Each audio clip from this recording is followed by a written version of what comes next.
it pretty much with all animals, it's just they're very food motivated, and it's like you stop feeding them. How soon does the animal start eating your face? Probably pretty quickly with that one. I mean, like dogs, you see those like stories on Reddit or whatever, where it's like the dog waited for the master every day until it passed away because he died of cancer or something, something sad and awful. And like you've been to Shibuya, in Tokyo. Yeah. The Hachiko is the crossing. It's the biggest intersection in the world with the busiest Starbucks in the world. Yeah. And there's a dog statue that people meet at. And that dog is famous for being stupid and waiting for his master in that spot for like forever. And it's adorable, but its name is Hachiko. That's the... Yeah, so silly. So, I'm not big on intros into podcasting just because like it's better to just be in the middle of a conversation. But second episode of Hack This Podcast, we've got David Hobbs, and a longtime friend of mine, legend in the industry, and I think you'll probably be on fairly often. A lot of fun. We always have a good time. Yep. Yeah. Well, thanks for having me, Brian. Good to see you again. And here we are. What's changed? Like, I haven't seen you since you worked at Tempered. What are you in? You're at RedSeal. Yeah. What do you do over there? So I'm a principal architect. So I talk to customers, prospects, security teams, CISOs, and help them to solve some problems with, mapping interconnectivity and vulnerabilities along access paths. And actually, between Tempered and coming over to RedSeal, I actually went back to Radware for a second tour with them. So right, yeah, that's right. How did that go? That was really good. I spent about 5 years with them. Was doing a lot of their public speaking, doing the keynotes for Secure World and the RSA E10 Plus, executive sponsors for that, and going to the Gartner summits and talking there. And when I was given the opportunity to go back, they said, hey, why don't you go and take over Asia for us, and lead the cybersecurity practice there, which was really just a very fun challenge since, they'd been really focused on some of their traditional application delivery controller sales model. And they were at about 90% ADC sales and 10% security sales. And when I left, they were 90% security sales. I wouldn't attribute all of that to, the work that I did. It's just, ADC markets they're changing. So. Oh yeah. And not to sell yourself short, like you're good at what you do. And there's a reason that you get 9 players at the beginning of every turn if you can take over Asia. Yeah. Like a risk. Lately with the pandemic and not seeing people, some of my jokes are getting real niche. Like you can tell I play board games with my kid. So maybe one of the things I remember initially when we first met was our similarity in the way that we kind of dropped into the security world. And I guess you've been in for a little bit longer than I have. You're saying that I'm old? Much more green. No, but I'll let you go ahead and extrapolate whatever meaning you want to infer. Like, don't throw me under the bus. I'll throw myself under the bus. Thank you very much. Yeah. With the whole chaotic good, chaotic neutral, chaotic evil, like there's definitely the rebellious side for people who are younger, teenagers and the like. And it would have been cool to grow up in North America. I think I would have gotten in a lot more trouble. Yeah. Living in Japan, I couldn't download the red box or the blue box or the pearl box, all these different phone freaking things that Kevin Mitnick's famous for. Didn't work in Japan. Yeah. So a lot of the hacker sort of community it was like, oh, this is really cool, but there's no way to practically test it. Couldn't really do anything with it. And then came over and was in the military. And I got in when I was like 30, essentially. It was going from being an MCSE to causing problems. How like what got you into it? Like how early would you be able to go back and say I'm a hacker, or I see things a different way? Oh boy. So one of my neighbors had his dad was fairly well off, so they got a computer, and this was like 1974. They got an IBM personal Wow. computer, and I wanted to see what this thing did, so we were playing Adventure, the text-based game on the keyboard, and using XYZZY for the password to make the bridge go across the chasm, and figuring out how to get to different places, and I was really fascinated in how they worked. And so initially, one of my first instructors was showing me binary and how to input code into the computer via binary and punching in ones and zeros, and then got into doing like UCSD Pascal, because I wanted to build like the Tron light cycle game. Granted, mine was really graphics intense, green line going on the screen, and going around in circles, and So you made nibbles. yeah. I remember learning binary at a talent show. Someone at a talent show in Japan. There's a missionary community, or like a community of foreigners up in the mountains near where the Olympics were held in '98. And it's a small lake, and there's this little church there, and there's about 100 cabins, and everyone goes up for the summer. And this guy did a talent show, and he taught people how to count in binary on your hand to 32. Okay. 0, 1, 2, 3, 4, 5, 6, 16, 17, 18, 19, 20, 21, 22, 23. And you just keep going through until you're at 31. And I thought that was the coolest thing in the world. And I couldn't wait to show it to every girl that I could want to impress. How'd that work out for you? And it's still 0% success rate. Yeah. I missed the day in school when you figured out how to do that. So it's just been, and now we're here.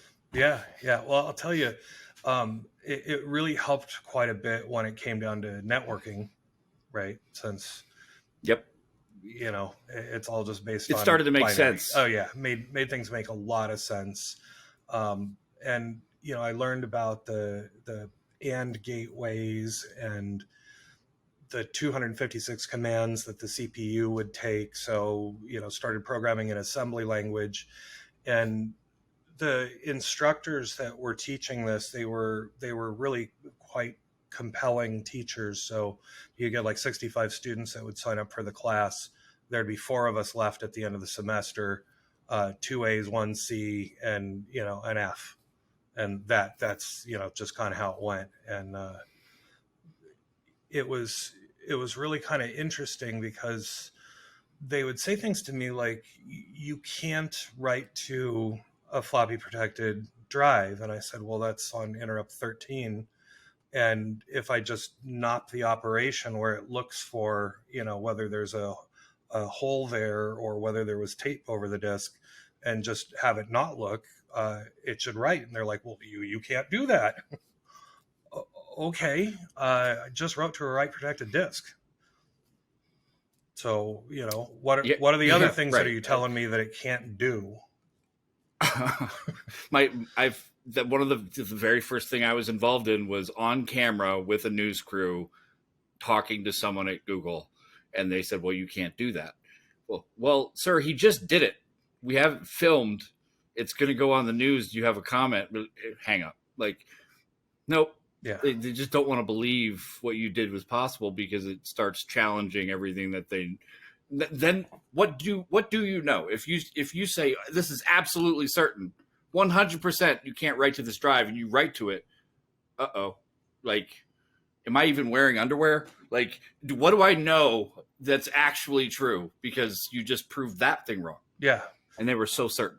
Yeah. Well, and there were things like when we got into like, the good computers where we could get 1.4 megabytes on a floppy disk, I said, well, why can't we just remap the sectors and write more data to it? And they said, well, you can't do that. Okay, so we started writing 2 megabytes of data on a 1.4 disk, because we remapped the sectors. I'm like, well, all these rules don't seem to line up with the reality of what you can do when you start to program it. So, granted, when we were messing around when we were kids, there weren't really laws on the books at the time for the kinds of things that we wanted to do. So, right. just because, And luckily it's curiosity based, not malicious. Yeah.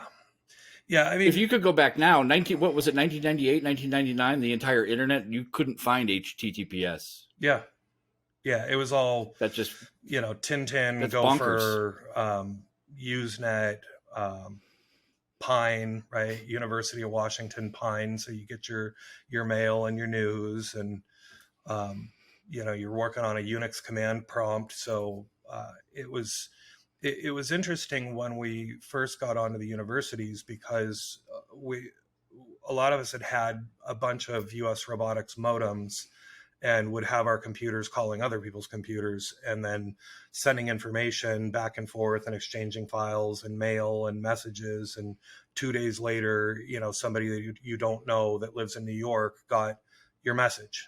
And you're like, wow, it's faster than the US mail.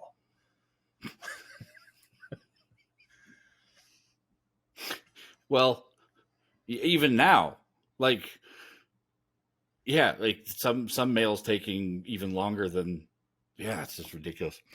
But that's, I saw one of the very first nodes that was part of ARPANET. You actually went to that. You were actually at that office. You helped me. Yeah, the ARPANET node, which is crazy looking at that old map and how they laying the first copper or configure. I'm just going to plug this fancy Star Trek looking machine in. Yeah. And start sending stuff. It's just insane. Yeah.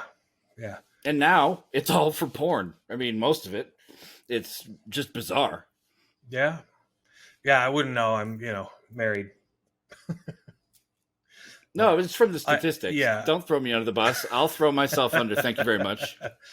But from a statistical thing, you look at you go to One Wilshire in LA, you asked. I was asking a guy the last time I was there, and he's like, "That's all porn." Everything over here is dedicated customers, but you need a lot of bandwidth to be able to share video and whatever. And YouTube, try to make a YouTube competitor. Good luck. Yeah. Well, it's funny. I was at F5 in the very early days, when they were still just a computer with 2 NIC cards.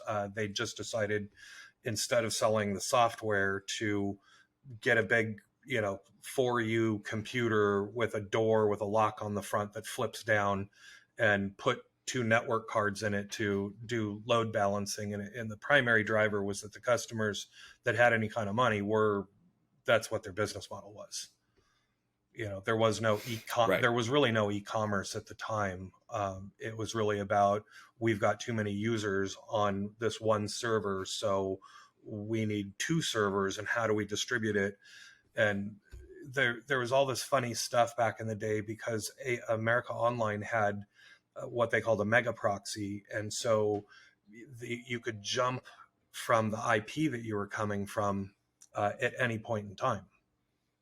And so interesting. We essentially had to map all of America Online's mega proxies, and built a little database of, here's what all their IPs are. And if you're coming from AOL, you would go to server 1, and everybody else would go to server 2, and maybe server 3 or server 4. But it's definitely an I Love Lucy type scenario with a conveyor belt, where you're just manually sorting users. And then that's if memory serves me, that's when people started getting clever with DNS round robin and being able to have clever networking tricks. But true load balancing didn't come into play until a little while later. Yeah. Well, a lot of the technology just developed over the years, using cookies for persistence, and, instead of using somebody's IP address as to determine what server they go to, they said, well, you just set a cookie. And, there were a bunch of different challenges that people were trying to solve at that point in time. But, now it's all just so super advanced in terms of what these things are doing, that they really are kind of like a proxy for code. Yeah, no, there's but even still, people have to build their applications to understand things like X headers to be able to say it's not the same IP address every single time, because we've got so many border devices, and you've got like firewall devices, you've got application gateways, and you got all these things. And then you have a true load balancer, and then everything coming from the load balancer then has this IP or the previous IP, but not the clients. And then all the stuff in the code has to be read correctly. And if someone writes an application in an unsophisticated way, it then just borks and doesn't like it. So like, oh, you can't load balance because everyone's coming from the exact same spot. So it ends up sending everyone to the same place. So it's a maturity from like a coding standpoint, but the capabilities of what you can do when you know what you're doing is incredible. Yeah. Well, and I've seen misconfigurations even in the load balancing space over the years. I was one of the principals in the advanced computing environments at Washington Mutual Bank.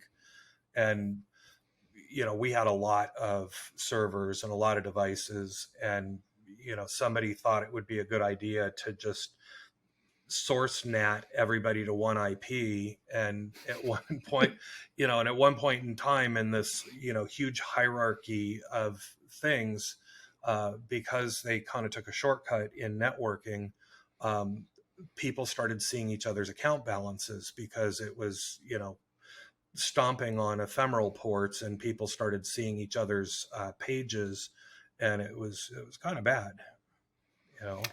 I love those moments of, in construction or some other type of profession, you get asked a question. It's like, hey, would you like to build this house out of paper mache? And you're like, no, that sounds like a terrible idea. But then you get IT where it's like, option one, source IP natting, and you're like, I don't know what that is. Click yes, bam, and then it causes this huge thing where now people are seeing bank balances, and it's a resume generating event when someone just literally asked you, would you like to make this house out of paper mache? And you go, I don't know what paper mache is, but it sounds fancy. Yeah. It's like you just said yes. You're like, yes, full speed ahead, confidence. And there's a lot of stuff like that where if you don't know what you're doing, it's going to be really bad. Yeah. Well, the thing, I guess what I see in the cybersecurity world today is that you have either very sophisticated organizations and they're calculating what the cost is associated with doing it right. Then they calculate the risk of what will happen to them if they do it wrong. And then the probability of something happening. It's the Fight Club conversation. Yeah. They take the probability of an accident happening, multiplied by the average out of court settlement, multiplied by and if it's less than a cost of a recall, they don't do it. Yeah. It's depressing. Yeah. And that's one of the things that I saw at the E10 Plus at RSA was some folks were talking about, this is the way that we do our cybersecurity, is that we're essentially calculating the dollars and cents around not doing things versus the risk around it. And then, of course, there's other organizations that I've spoken to that said, well, because of this compliance that we have to do, whether it's PCI or GDPR, it says that we have to have intrusion prevention systems. And so they bought them. And that's as far as they went. And the auditors say, well, do you have an intrusion prevention system? And they say, yeah, it's over there. It's in the box. I've seen that happen with an auditor, and then the next one actually did their job. Send us screenshots of a configured thing to show the rules that you have set up with current dates and time. You can't just read at the bottom was like a caveat, and someone like me sent the same screenshots because I don't want to have to take screenshots every other day for a new compliance thing. Yeah, it's all there's. Well, it's sometimes it's a full-time job. You find the minimum viable solution mindset in the industry where organizations, they look at it and they say, well, we just don't have the budget to do this, or it's not feasible because of the level of sophistication, the lack of resources, the skill set that would be required for people to do this and do it right. So, all of the various reasons that organizations come up with that say we're just not going to do this, or we're not going to adopt it. And then you get good organizations that they understand what it takes to do it. They hire and really fight to hire the best cybersecurity people and retain them. Keep them happy, feed them, bring in gourmet lunches and those kinds of things, which a lot of the tech industry still does today. And there's a reason for that. This actually brings up a few good questions, because with cybersecurity departments or organizations serving clients within a company and like a large enterprise, you have a clear battle between open up everything from a business standpoint and close everything from a security standpoint. So they're always at odds. You can never, in cybersecurity, you can never win loudly. Winning is nothing happens. It's quiet. Mm-hmm. No front page New York Times, no nothing. But the sales guys, they get all the glory. You get this big contract, you make money, but you're never generating revenue in the cybersecurity side. That being said, if you have pushback on the budget, your people, like your like a you or a me, doesn't want to do a bad job. So we're going to end up doing more work to try to save the company's butt that's not trying to save its own butt, because it doesn't know better that it has to, or it should, or the difference between good and great is just an extra little bit. Like, all right, I need to learn how to do this thing. I need to learn how to I don't want to lose my job. If the whole company goes under, we're all screwed. So I might as well put in a little extra effort, even if the company's not willing to spend the money. So it's like a balancing act between the two. And the reason those kids are so good is because their parents are paying for their food and their meals. They do not have to worry about a job. They can just sit on the computer all day long and tunnel vision, hyper focus, learn this new tech that, like, my daughter she's 12, she types at 70 words a minute. She's going to be amazing on the computer. She doesn't have a job. She has a couple chores, and that's it. Like, she's going to exceed me very, very quickly. She's already sassier, and she's already way better at jokes and insults. Like, I've had adult friends over who are like, dude, she's mean. I'm like, no, she's just smarter than you. Like, I don't know no way to cut that. But she doesn't have all of those other things happening, like, oh, I've got to worry about her doctor's appointments or this, that, and the other. So, like, being a parent, and then if you can get to that point where you're like Elon Musk and you can just outsource all that stuff, and then just, bam, you can build a rocket. You can get back on that fast learning trajectory. Yeah. So there's constantly people trying to tell you to open stuff up that you don't want to open and let things in. Firewall, open this up. Oh no, we've got a request in, and they just try to slide it by you and be like, no, I'm not opening that. That's ridiculous. Yeah. Well, the interesting thing is that when you look at an organization that gets bigger and they've grown over a certain period of time, there's that whole technology sprawl that has happened. And when you've got your organizations really focused on just building and accomplishing, build and accomplish, build this, accomplish this, build this new app, build this feature, build this new technology and adopt, a lot of the times they don't go back through and really clean up things that were older technology. And this is where the word digital transformation, the MIT and Capgemini put a paper out on many years ago. They say, well, now CEOs are looking at digital transformation as being necessary for the survival of their business. It's not really driven by anything other than gaining competitive advantage financially. That becomes the financial driver. Now, granted, reducing the spend on cybersecurity is one of the things that you can get from doing digital transformation and application refactoring. so that you're taking older, crusty systems and Right. absolutely Minimizing the attack modernizing them. surface. Right. Yeah. You're refurbishing the boat to Hmm. get rid of the rust, to get rid of things that you no longer need, which is great, but it's less satisfying than build the new thing. Yeah, yeah. Why? Who would want to clean? Who would want to clean up the immigration system when you could try to build a wall?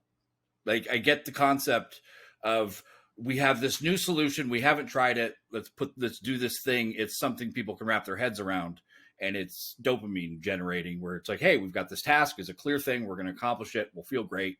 Boom. Regardless of the politics of it, I get it. Hmm.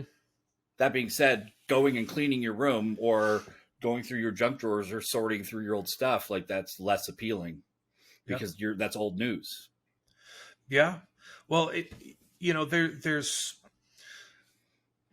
there's organizations that are, even today, that I've been speaking with, large companies that are saying, well, we're taking our virtualized data center and we're going to pick it up and put it into the cloud, and they're going to consider that to be digital transformation, right? They're going to save money. They'll save money on traditional data centers.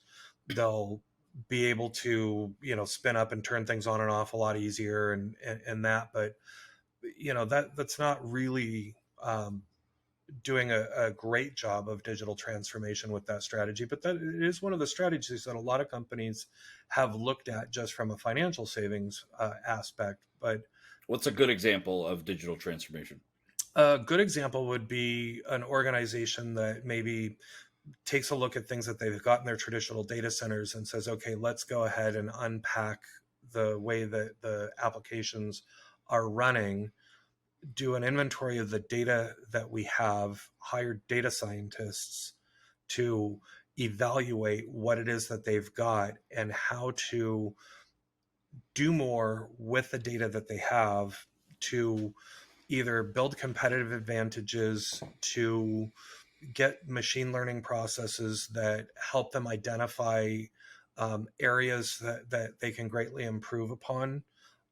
So I've seen some healthcare organizations that have taken a look at the data and patient data and failures in their practice and are looking at ways to improve diagnosis by looking at data. And they can save themselves tremendous amounts of money in terms of telemedicine or rapid diagnosis, where a patient can get to a solution much faster and easier because they've adopted new technologies. And I've talked to CISOs around town that work in some of the research facilities, and they're looking at moving their data warehousing directly into cloud-based infrastructure, and in a way that it's a service oriented data warehousing. So I asked him, how does this affect the shared responsibility model in what Amazon says is your traditional shared responsibility model? And they said, well, in this regard, we don't have to patch servers, we don't have to look for vulnerabilities. It's essentially identity and access is the only thing that we really need to get our head around in terms of accessing the data, because all of it is being managed by the cloud provider. And I thought, well, that's pretty cutting edge. That's very forward thinking, as opposed to some of the other hospitals and healthcare facilities that say, well, we're still trying to wrap our heads around categorizing what we have for data leakage and data loss prevention. Yeah, it's definitely a nightmare. It's the way that Target figured out how to predict who's pregnant based on what they're buying, and being able to turn that into something that they can use to generate more revenue. It's advantageous to be able to predict the future. And if you're able to look at tens of millions of medical records and go, this person has osteoporosis, or this person fell off their bike and broke their bones, because it's a 6-year-old versus a 60-year-old, like being able to actually make intelligent choices operating differently. Because if we're not going to challenge assumptions on the way things are done, it's going to look really, really weird pretty soon based on all the bad guesses. Yeah. Yeah.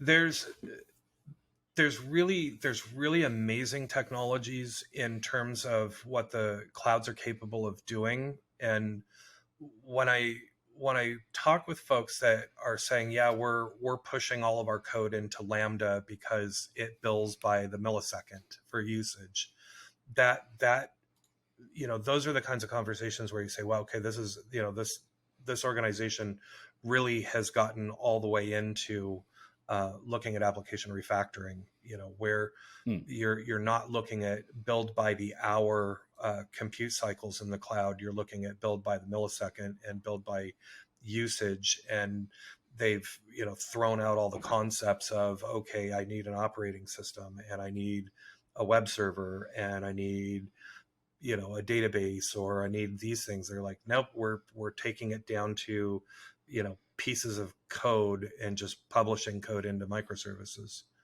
And that's interesting. But right. Docker and Kubernetes and all the little containers and stuff. And yep. Which I'm sure will have a whole bunch of new security challenges. Yeah. I've seen a few really interesting issues in the cloud. And of course, this last week we saw one of the hotel reservation systems misconfigured their S3 bucket, and all the hotel reservations going back to 2013 wound up leaking out. So people's credit card information and their personal details, and I think it was 29 gigs of data. And they said, what was the misconfiguration? How simple was it? Publicly accessible S3 bucket. That was it. That just, it's almost like there needs to be are you sure? Are you sure you're sure? You're like, but it's like a radio button or a toggle. Public, end your career. Yes, yeah. No, but there's reasons to have that option that are just totally valid to have a public S3 bucket. It just depends on what you have in your bucket. Yeah. I think probably reservation information with credit card details and, people's records of reservations. Potato, agree to disagree. Depends on where you're located. Oh, wait, planet Earth? Yeah. No, that's bad. It's all bad. Yeah. I mean, what keeps you up at night? Like, what problem is obviously not solved? Or like, what keeps you up at night? What makes it hard? Well, I think, we obviously have some serious privacy issues that are still going on today. And there's so many different scenarios that I've been involved in, things that I've seen, consulting engagements that I've had with governments around the world where, they're saying, well, we've got to solve some of these problems. I consulted for some of the CERT teams in Asia Pacific and worked with their director generals. And they said, well, we really need to figure out how to, deal with some of these violence issues and in certain regions. How can we turn authoritarian without looking like we're turning authoritarian or into a dictatorship? Yeah. For specific issues, right? Yeah. I mean, not to badmouth by any means, because I guess I can see both sides of the coin. You want to stop people from committing hate speech, or you want to so there's censorship to some degree. The way Twitter's doing it with Donald Trump, whether it's whether they're correct or they're partially correct or not, they're censoring on their platform, which isn't protected by the First Amendment. But when governments get involved and say, okay, no one gets internet. All right, no one has access to Signal. No one has access to this, or they're putting in malware to track dissidents. Yeah. There's definitely a sliding scale on how crappy people can be. Well, I mean, I think that some of the agencies here in the United States have really, they've just been marching on with what they do and having access into people's systems. Where where I've always kind of cautioned, organization or cautioned governments when I've talked to them, and I said, human rights, human dignity, people do want to communicate with each other, and the perception that you'll get from your people will be directly related to your actions. And one of the governments wanted, said, well, we really need to have the private keys for one of the chat apps. And I said, well, you'll kill it, kind of like how you killed BlackBerry when you got the private keys, as everybody stopped using it at that point. Right. So jobs, GDP, the domino effect, the Barbra Streisand effect, essentially, in large scale, of if you try to make something go away, the internet is really, it's going to punish you, and punish you fast. Yeah. There are, in every single uprising, I mean, there's always someone figuring out a clever way to get information out.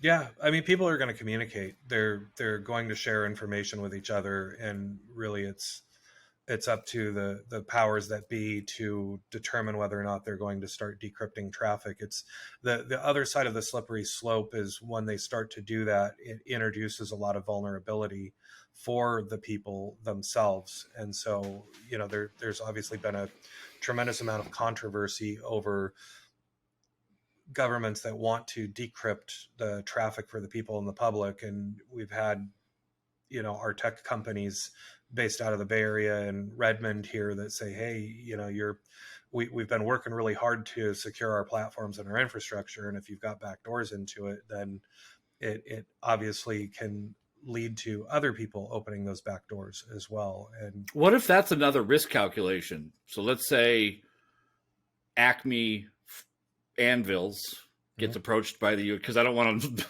hypothetically point at a real company, in case I'm right, or even if I have strong speculations. So they say, okay, we're going to build into your operating system this backdoor, knowing that the likelihood that someone finds it someday, what happens? They exploit it in the wild, but chances are it'll be discovered that they're exploiting that in the wild because people monitor for these types of things. What's the maximum amount of damage? How fast will they catch them?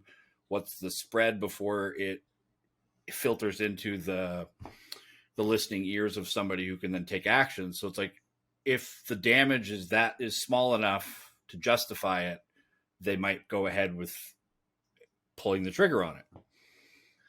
Well, you can now access all of these devices, and when someone does discover the back door, we'll have a contingency for it. Yeah, I mean, you would hope that the more responsible thing would be done, but that's something that neither you or I really have a whole lot of control over.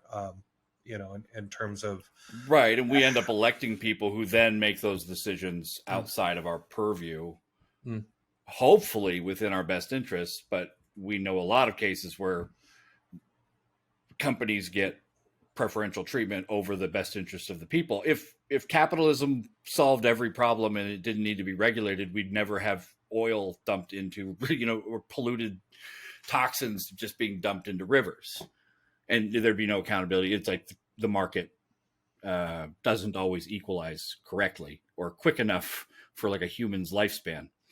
So there's definitely moments where there needs to be oversight, but yeah, I don't like the idea of the encryption battle and the legislation that was put through to just try to undermine end-to-end encryption. It's just dangerous. Yeah. Well, and that's one of the things is, I was working in Asia Pacific, for a number of years, and watching some of the governments saying, okay, if you're doing cryptography, you have to give the crypto keys to our government. And you think about the relationships that they have with other governments, and you say, okay, well, this key now is the village bicycle. Everyone is going to wind up being able to decrypt whatever's going on the wire at any time. And that causes it really causes other people to say, well, we're not going to build applications that you can decrypt, and they build apps like Signal and say, well, privacy is a right, and it is what it is. I mean, at some point in time, I suppose the governments will just deem it illegal to have a private communication, but that's neither here nor there. I mean, the people are either going to accept it or they won't. Are you still working with J? Scientiv? No, thinking J4. J4, no, haven't worked for them for a while. Okay, but they're still around. Yeah, they were pretty amazing guys. Yeah, there's definitely you can be too far ahead of your time to where people don't understand even what you're talking about. Like, I remember buying a book about something that they used in the basis for their calculations to do financial predictions, and I couldn't even understand the title of the book. Like, it was that bad. It's like something about stochastic differential equations and the applications in some. It was just, okay, done, that's it. Like, I felt like Joey on Friends. Like, just nope, this is so far out of my league. Yeah, the mathematicians, and that's the thing, is that with cybersecurity, really, it's moving into a math game, and when I interviewed for that job, I didn't know who I was talking to, but it wasn't rude or anything. It was just one of those moments where he's like, tell me what you know about networking.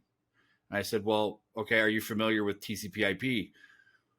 Well, he's friends with Sir Tim Berners-Lee. So yes, he knows what TCP/IP is.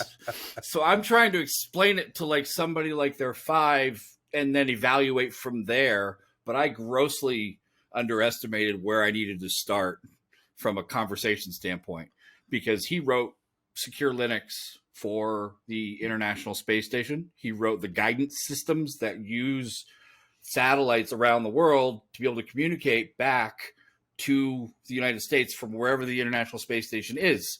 He wrote, like, he's written some cool stuff. His resume is just like, but I didn't get to see all that until after I got foot and mouth. Do you know TCP/IP? Well, it's kind of like a handshake thing, and it's just like the look on his face. Yeah. They're very nice guys, though. They're awesome. Yeah, every now and then on the floor at like RSA, you'll run into somebody, and they'll have a small entourage of people around them, following them and asking them questions, and you run into some of the older interesting guys there. Yeah, there's definitely celebrities in our industry that aren't quite face name recognition for everyone. Yeah. But who definitely are still alive and contributing amazing things. Yeah. Yeah. Like it'd be nice to sit down and have a conversation with Satoshi, whoever he is, and figure out, how did you figure out how to, how to build cryptocurrency? What? Right. What prompted it? Almost lends to like pyramids and aliens. It's almost like one of those, it'll turn into a conspiracy theory of, all right, who did it? Who did it? He's got to have enough money to not need money, because he hasn't touched his wallet that he controls the keys for, right? Yeah. So there's going to be a big reveal at some point. And who's the other guy who tried to claim it was him? And then people basically debunk it. It's like, oh man, that's the most cringy thing I can think of. And that's all these spin-offs, and it's still the basis and the gold standard. And it's something that is essentially a gift to humanity. Yeah. Yeah. Look at, have you seen the movie, what was it? Arrival, I think it was. And the aliens show up, and the whole idea is the way that they communicate is different, and it's non-linear, and it's an amazing movie, and their gift to humanity is this completely new way of thinking. new way of architecting conversations so that time is no longer linear based on the way that their communication works. And they came to give a gift to humanity, but they gave it to 7 or 9 different places on the planet, and everyone has to work together to make it work. Otherwise, you don't get it. It doesn't work. That was the idea. And that's technology being the only thing that has the potential for unifying people out, regardless of race, sex, gender, all the different criteria that we try to group ourselves into or not group ourselves into. Yeah. Tech is agnostic. True. Well, one of the things I'm excited about with the way that technology is moving in terms of the future is that by the time my daughter is probably in her teens, she's 3 now, she'll be able to conceptualize what she wants a software program to do. She'll be able to talk to the machine or the interface, should be able to gesture and show her hands, and like the little holodeck things that people do in Star Trek, where they're touching components and moving them around and looking at these holograms in the air. And she'll essentially have the capability to build very complicated software programs that will do what it is that she wants it to do, because the capability of the machine to understand and write the code is so close right now that essentially core programming functions may not necessarily be a thing in the future. Well, you have code that can write its own code in a language. So you don't have to know all the little sequences and writing to machine or assembly language. You can talk in something that actually is readable, human readable. But what's interesting to me is the AI that's going to be good enough to defend. It's like, okay, you're going to put the human in the middle of the room and turn it around. Got it. And it spins it so fast because it's the way the computer thinks. It kills the person because it's spun them past what the human can, withstand G-force wise. Be like, oh, all right, slower next time. Don't. Maybe we try some normal speed, and then it's like, so if your daughter asks for, okay, I'd like this software program that's interacting with real life and doing these things, and all of the things that she asks make sense from asking your parents or asking somebody, another human, but to a robot, it's ambiguous. It has no idea what those things mean. And then language changes. You have cut the lights off. Yeah. Shut off the lights, turn off the lights, shut the window, cut the window. There's all these different ways that don't necessarily make sense because of language.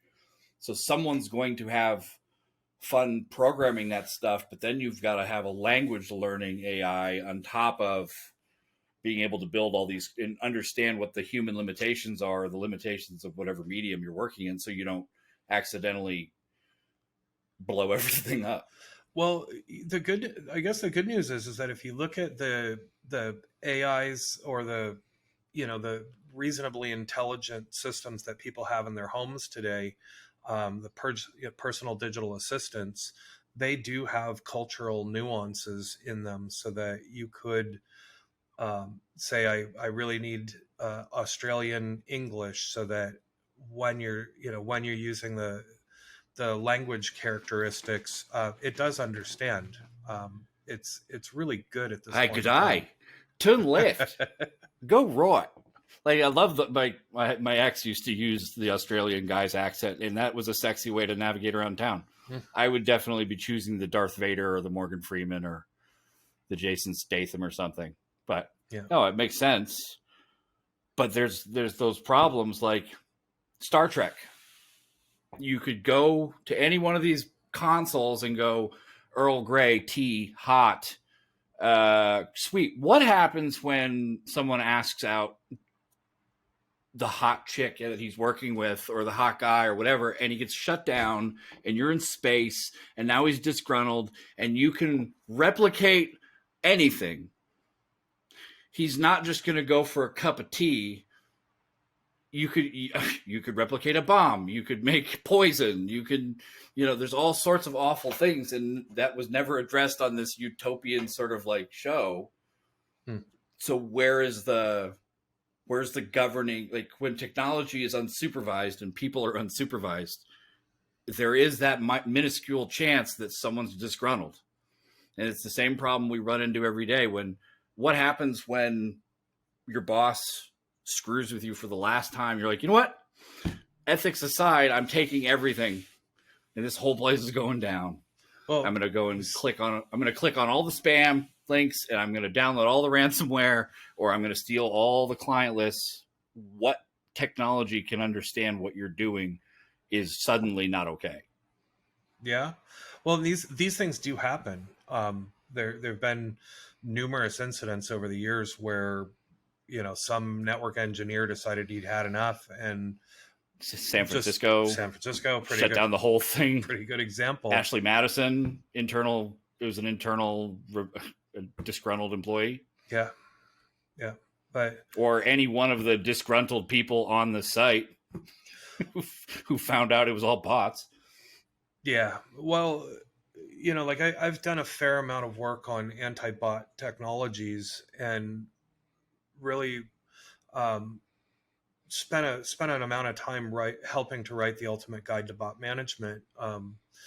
That the level of sophistication that the botnets have gotten to at this point in time is really kind of staggering. They can solve CAPTCHA. But what's the incentive? Money. What's the incentive for Twitter to solve it versus inflated numbers for VC? Maybe not Twitter, for example, but there are plenty of sites that have obvious problems. Mm-hmm. Like for dating is really, really bad. I get screenshots sent to me. I've gone and checked them out. You have people with emails in all their profiles, and it's the same formatted crap. It would be easy to script and remove. But if you're really good at it, your numbers are so low compared to what they would be with the inflated bot numbers. It's a hypothesis. It's not necessarily, I don't have statistics to back it up other than personal usage. But what's the incentive for them if all of the presentations to VC is we have 10 million active users, we have 15 million this, if you have to cut all those down and you're going to lose money, where's the incentive to remove the bots unless they're really intrusive? So actually figuring out what's real, what's a human versus a robot, the industry is now starting to really catch on to how to do it properly and how to do a semi-supervised machine learning, so that when you're training the algorithms, you're essentially building algorithms from data patterns. And you have to have more data over time in order to build an algorithm. And they say, I think the number is something like it's 15 million pictures of a cat to be able to determine the difference between a cat and a dog. So if it takes 15 million images to be able to differentiate a cat versus a dog, well, when you're looking at visitors to websites or to social media places, the amount of data that it takes to identify, is this a real user, is this a human, or is this a robot, the averages in your ability to actually build your curves to write rules, in a unsupervised machine learning, essentially says run into the wall, and when you hit the wall, then you know that this is how far I can go before I have to stop and turn left or turn right. And supervised machine learning says, well, here are all the rules that we're going to put into place, and then you have to kind of write your rule set. So with a semi-supervised machine learning, you have the ability to train data over time, but also start with a fairly decent rule set. And the problem with data modeling in semi-supervised machine learning is that people can corrupt your data sets. So if they know that you're allowing some sort of unsupervised machine learning in your algorithm generation, they can corrupt your data. And there have been good examples of corruption of chatbots, where some company here in the Northwest put a chatbot on Twitter, and within a day it was absolutely corrupted because of the data that it was being fed, and they wound up having to take it offline because the people on the internet had nothing better to do than to corrupt their data set and make that project a failure. So getting to bot detection and identifying, is this a human or is this a robot, it takes a little bit more.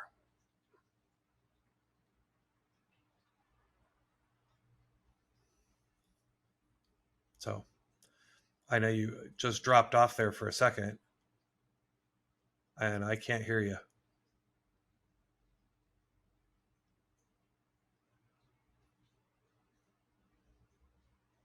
Okay, I can see you.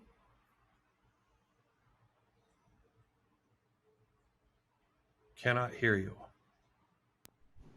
Better? That's better. Cool. Yeah, it'll be almost at the hour mark. Okay. I'll just edit that out. So yeah,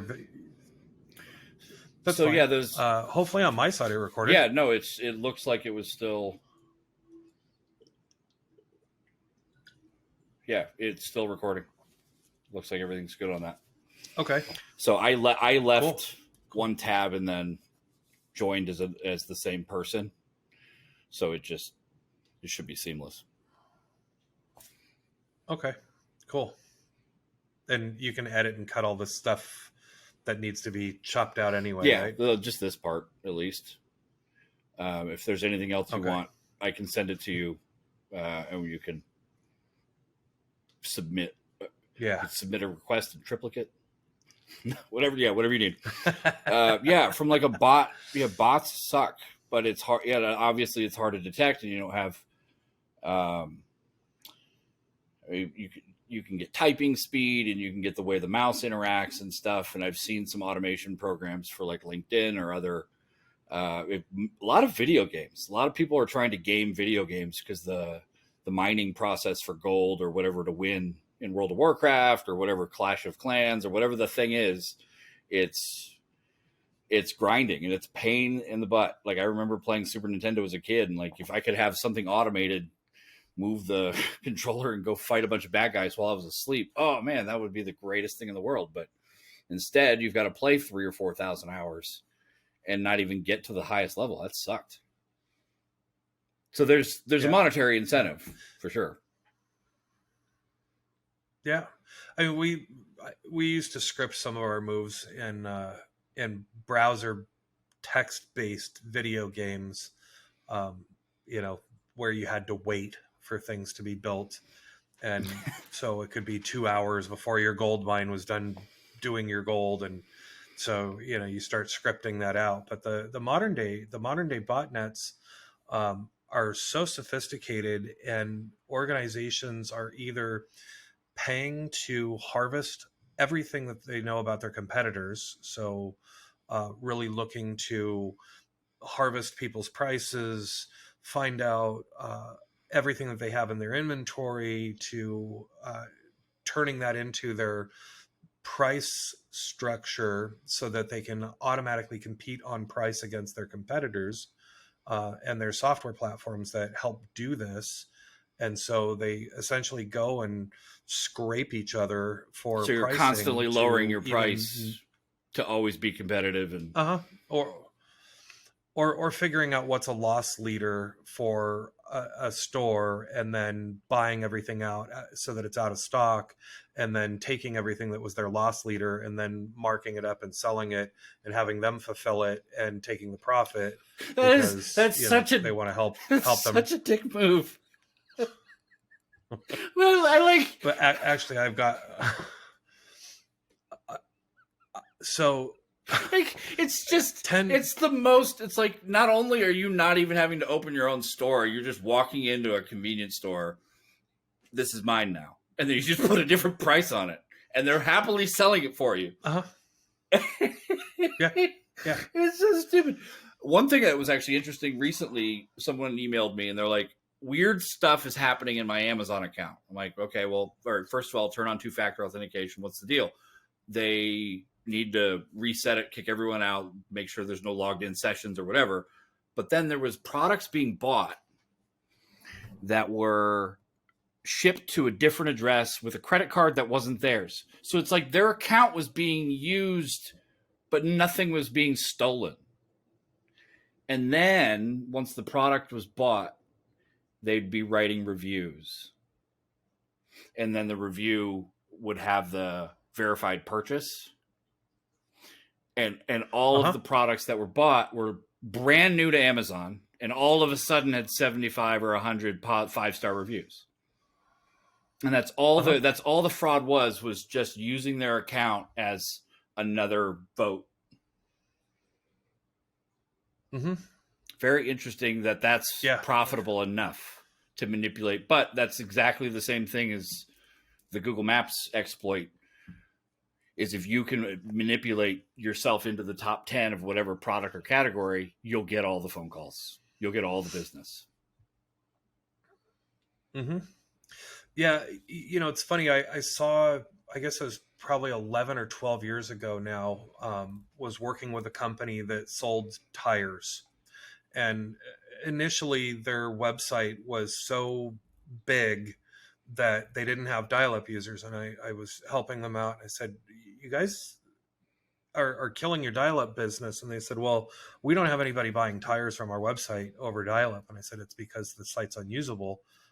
Because of the size of your pages. It's taking 7 minutes to load the page. If you've got a 1 megabyte web page, it's 7 minutes to load your web page. That takes all the dial-up users out. And they said, well, we're not really sure. And so I helped them to actually minimize the size of their main page and use simpler graphics. And within the first year, they started doing like $4 million of sales to people that lived in the middle of America that had to drive 100 miles to go to town to buy their car tires and wanted to purchase and reserve their spot. And once their site became usable for dial-up users, they started making a lot of money selling to dial-up users that still didn't have high-speed internet. You put your storefront on the top of a volcano and you're wondering why you don't have any foot traffic. It's because they're all dying on the way there. Like, they don't have enough time to get to the thing. Yeah, my mom was living in Blythe on the Colorado River, on the border of California and Arizona. So on the other side of the river, Arizona, on her side of the river, California. And I said, hey, Mom, can you go to this website for me and tell me what your experience is? And she says, yeah, after 7 minutes, the page timed out. I couldn't actually get to the website. I said, well, so they fixed their site, made it faster.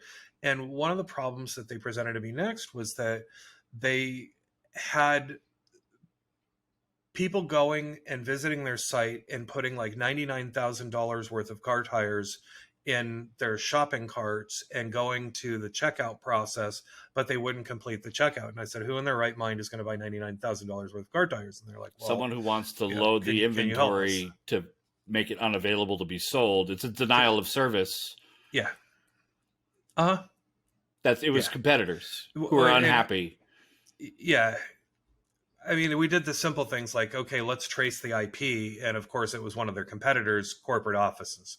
So, they started with IP blocking, and then their competitor got more sophisticated, launched their scripts into AWS and out of data centers and, cloud data centers, and said, okay, well now, this is where like the race started of, how do we keep our competitors from going to our website, and sabotaging everything, right? Harvesting all of our pricing and walking into your supermarket and putting all the meat in a stupid cart and then pushing it somewhere that people can't find it.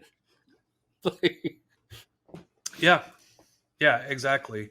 But the airlines have to deal with this all the time. hotels have to Ticket deal sales. with it, trains, ticket sales, reservations. There was a company in Southeast Asia Pacific that would put on events or concerts, and they did like 8 to 9 different big shows per year.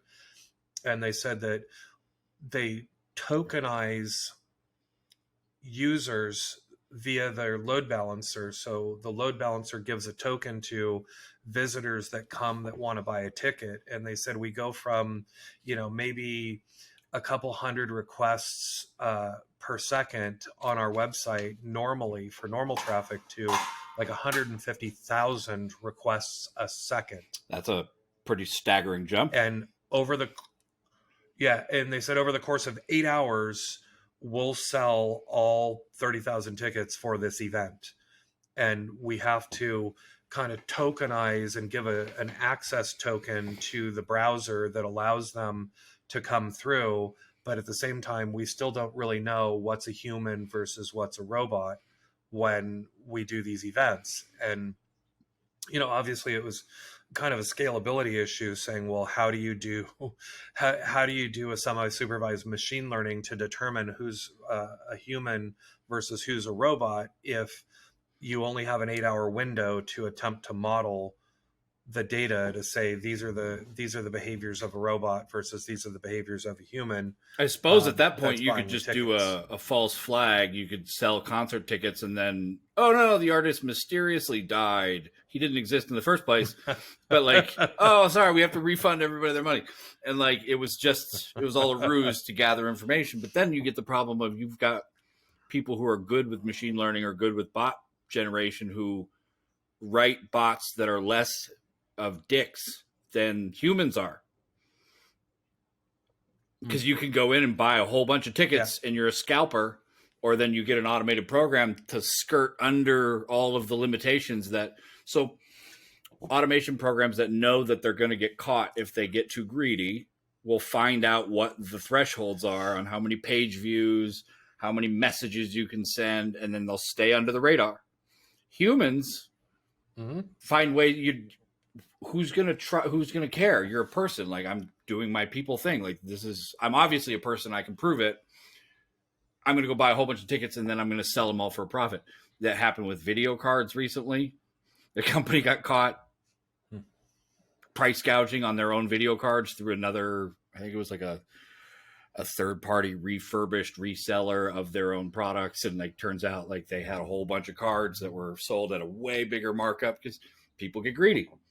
So it's hard to tell between the machines that are not such assholes and the people who are really being dicks. Yeah. Well, so like the botnets that go and scrape competitors and deny inventory, that's one classification. And I've seen some really very sophisticated botnets and worked to fight against some of these botnets in the past. They can solve CAPTCHA.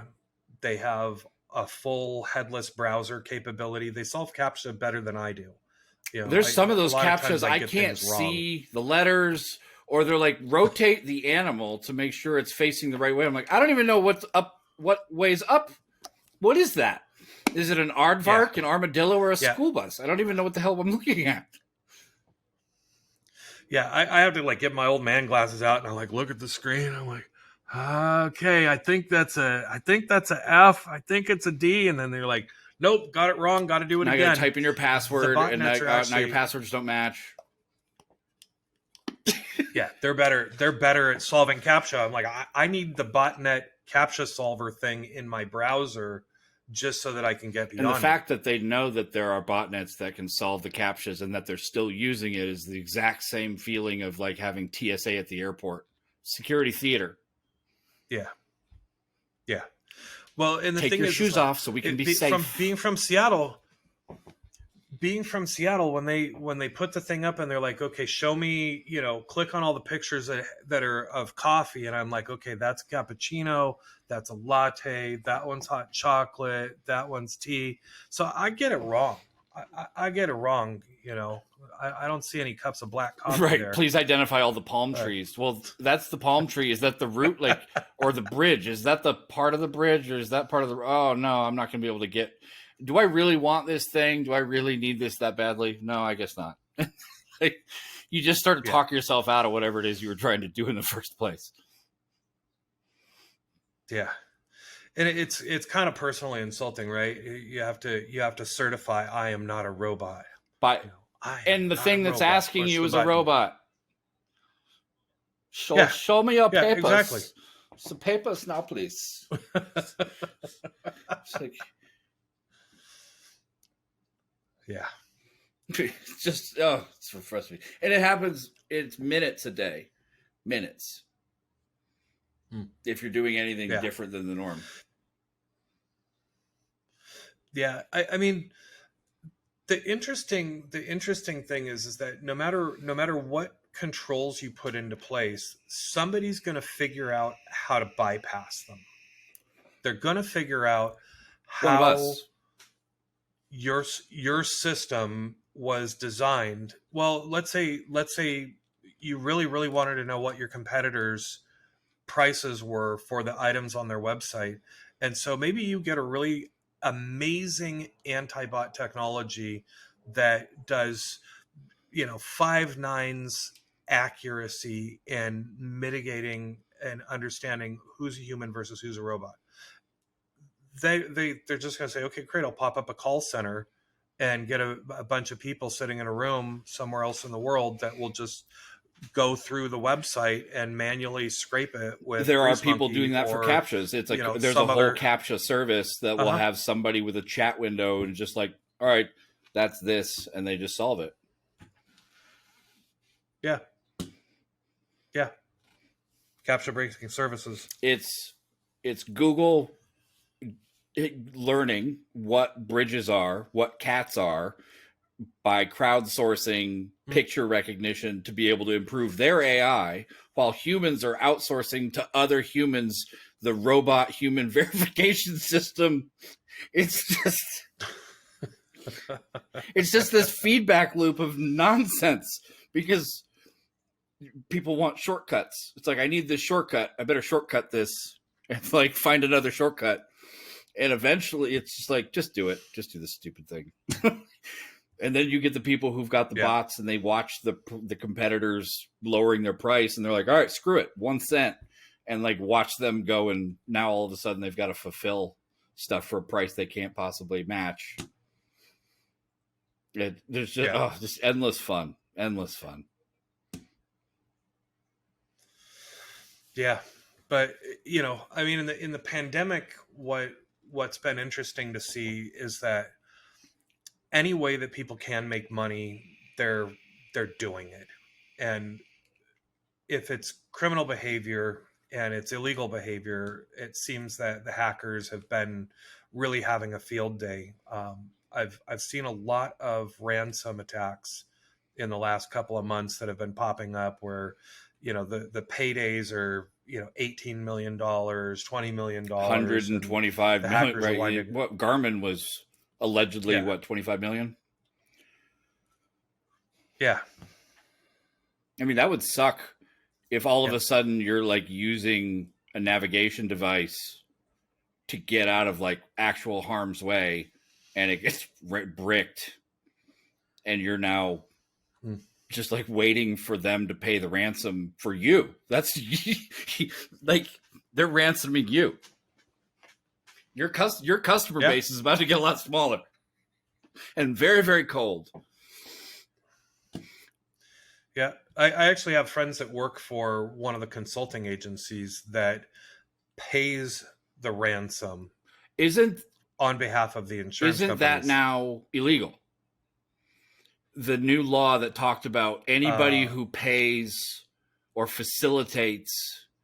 I'd have to look at the law. It just got passed, or maybe it was proposed. There's been too much going on to keep up with everything. 2020 has been a shit show.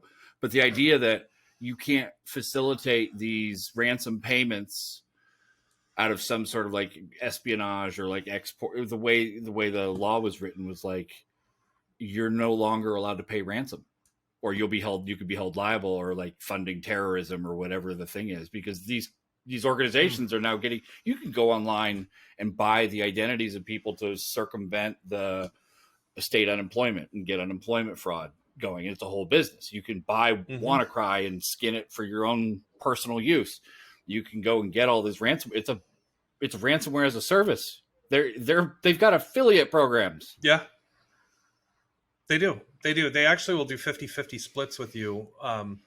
There's a number of the darknet marketplaces used to sell ransomware kits, and they would host the command and control server. They would give you the launchers, all the software, everything that you needed to do, so that essentially you had to have, basically you didn't have to have any skill. You give them the $50 or whatever, they give you the malware, you commit the crime and launch it, and then they'll even help you with customer service to teach people how to go and buy Bitcoin, which was one of the bigger problems with WannaCry, is that people couldn't get Bitcoin fast enough and cleared through escrow in order to pay the ransoms. And so because if you need to go set up a Coinbase or something, you've got to wait for verification. You have a limit on how much you can purchase, and like you can't just go and get a debit card and buy $21 million in Bitcoin, if there's even that much Bitcoin available on whatever market you're trying to buy. Well, so one of the consulting companies, I have a couple of friends that wound up working for them, and they said that the insurance companies that pay them say, if you've had a cyber incident, these guys are going to come out and they're going to help put you back online so that you don't file a business continuity claim. And so I said, walk me through this. How does this work? And they said, well, imagine a tree fell on your house and the gutters along your house were rusty and full of holes. As long as the tree didn't hit the gutter and destroy the gutter, we're going to put the rusty gutters back on your roof when we fix it. So I said, so if there's holes in the firewall, it looks like Swiss cheese, they've got vulnerabilities on their systems, lots of things that would allow root compromise. They said, yep, we'll reimage the systems. We'll get them back to exactly where they were. We won't fix anything. And that way they can't file a business continuity claim and file for loss of revenue. And I said, well, how does this turn out well for the customer? They said, well, it really doesn't. There's one like plumbers union that we've done 4 times in the last 6 months. It's a race. A ransomware it's a race mitigation. To start back where you were, where you know you're going to get totally compromised, to then find the hole before they do, and they've already found it. So one company 4 times in 6 months, the same problem. And I said, so what does the insurance company do? They said, well, they just raise their rates. They raise their rates for cyber insurance. I said, okay, well, and I said, so you guys have Bitcoin on hand to pay ransoms? They said, yep, we pay ransoms. We'll do whatever we need to do to get them back online and back to where they were. I'm surprised that there wouldn't be like a non-compete or like a non-re-breach clause for them. It'd be like, all right, you get a 5-star review from us for actually turning over the decryptor, but you have a 6-month no tags backs, or no, you can't reattack us. Well, yeah, but who's to say they could sign that agreement and then do it again with somebody else and be like, it wasn't us. Their criminal cousin could pop up and be like, hey, these guys are an easy victim. But really, it's not that difficult. One of the things that I find challenging when we look at things that are really, really gnarly, like very, very open systems that could be very easily compromised, is that how do you communicate with your customers or your prospective customers in a way that says, here's a problem, we want to address this with like some kit gloves so that you don't get embarrassed in front of your senior leadership, right? That you've got some egregious problems. Case in point, I was sitting with one of my friends that I recruited at the last company I was at. And I said, hey, I want you to take a look at this company, this ISP in one of the countries in Southeast APAC. It's really the sensitive. I won't even talk about who they are, but he went and used a darknet search engine and said, oh, I just found the logins to their routers and their BGP system, their BGP IP management system for one of their anti-DDoS solutions. And I said, wait a minute, you've got their root credentials and the IP address to log in and change this ISP's network? And he says, yes. And, I said, is it valid? He said, yes. I said, this is a customer, or prospective customer of ours. Talk to the guy that runs that region. He says, I don't know that I can really bring this to them because this is just how totally can you save people from themselves when they won't be helped? That's it. I guess in the professional standpoint, people would be more receptive than like walking up to somebody who's in public and be like, hey man, your fly's undone, trying to like tell him quietly. And he's like, what? How dare you? Are you looking at my crotch? Like, it just, you get people who react poorly and then look stupid. And you're like, you can't be helped. You did this to yourself. Yeah. I tried to save you. And then you just lit yourself on fire and then ran through the town square. Like, why? What are you doing? Yeah, I mean, it's you and I've been talking recently, so I've shared with you wireless. That one was fun. One of the wireless providers for wireless access points. People have an assumption that it's supposed to be configured a certain way, and even the company that sells it believed that it wouldn't allow like the guest wireless to get onto the corporate lands. And when you put the car in park, you thought it was parked, but it wasn't actually parked. Like you could just do whatever you like. You could just go all the different directions, and like that's all the condoms that we shipped, they all have holes in them, lots of them. And it's like, wait, all of them? Yeah, we actually put them all in there on purpose, but we didn't realize it. We were using the wrong. We don't know what we're doing. Yeah, so it's a gentle conversation to say, hey, do you have this wireless provider?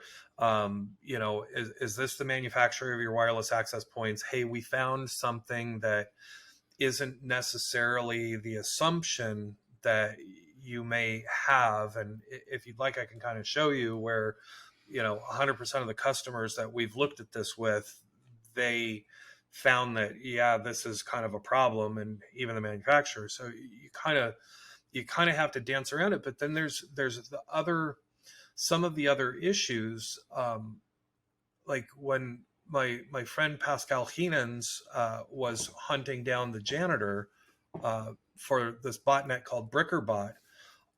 When it got real close to the end there, where the janitor was writing to Pascal saying, hey, I don't want to go to jail for what I've done. I'm out. I've done enough damage. And he published all of his code and offered it to Pascal. We're looking at this going, well, this is full of 0 days. There's all these 0 days and backdoors into manufacturers. We can't do anything with this. We can't we can't take this and go to the press. Right, because then you got responsible disclosure, and all of these companies now need to have chance to address all of those issues. And I just think it's funny that the janitor wants a clean slate. Yeah, yeah. Well, and the janitor you can't write this shit. Well, he called himself Dr. Cyborkian. Kevorkian, right? Because did you follow the BrickerBot thing? When was that? Oh gosh, I think it's been probably about 3 years now. This guy decided he wanted to clean up the botnet count on the internet. And so he found all these IoT devices like IP cameras, Hikvision DVRs, and different IoT devices, from cable modems to we were talking about this when you were at Tempered, because you could buy a cheap device and prevent it from calling home, watching it constantly trying to call back to a country that you didn't want it to call back to. Like, why do you need to do that? Yeah. Yeah. So the janitor actually wrote a manifesto and Oh, that's always a bad kind of sign. sent it If you're ever to. writing yourself a manifesto, you're on the wrong side of whatever it is. It's never, just don't call it my struggle or any, you're gonna not, it's not gonna Oh, work. It's gonna be really bad. They're coming for you. yeah. His whole thing was that he wanted people to be more responsible with the way that they managed cybersecurity. And in his manifesto, he gave like a top 10 things that you shouldn't do in cybersecurity. And he was giving it to some of the ISPs that he broke Number one, into. no manifestos. Number two, be responsible. Yeah, so he destroyed, like permanently destroyed, over 10 million connected IoT devices in his, Wow. in his sailing the seas of trying to clean up the internet. And at the end of the day, we'd talk to some of the manufacturers of these IoT devices, and they said, yeah, we're not going to patch it, we're not going to fix it, we suggest that you buy the newest and latest and greatest of our equipment if you want software updates. And so you look at all these IoT devices that manufacturers put together and have root passwords for their back doors that are known, shared root admin, passwords, or manufacturers' passwords, default It's passwords. very interesting if you build a crib that has the potential to kill the kid, that you put the kid into this crib and it's like, or the side goes down and it squishes the baby and it comes out real flat, like at the bottom, like it's like a sausage press or some crap. It's a big nightmare, and they do a product recall. But liabilities the maximum damage is one kid. But now that crib can go and attack a whole bunch and infect other cribs, and like there's all these other implications. It's like having the seatbelt conversation related to the pandemic and the masks. And even though people look at the mask thing, it's like, well, it's not going to help you not get sick. It's like, no, it's to help others not get sick from you. Even if it's imperfect, it's not the best solution. It's part of a solution. But if you don't wear your seatbelt, the maximum amount of people you can kill with your car is not wearing your seatbelt is you.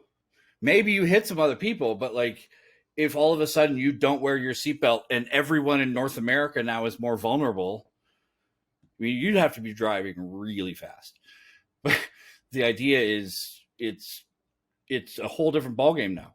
Everyone is more vulnerable on the internet when someone isn't patched, someone isn't secure, and you put out a product 10 years ago that's still, it's almost like they need to have planned obsolescence. Like you must have an end of life for these things because of the unforeseen, or some buyback program. There's got to be some way this shifts or changes because the liability is too great. Yeah. Well,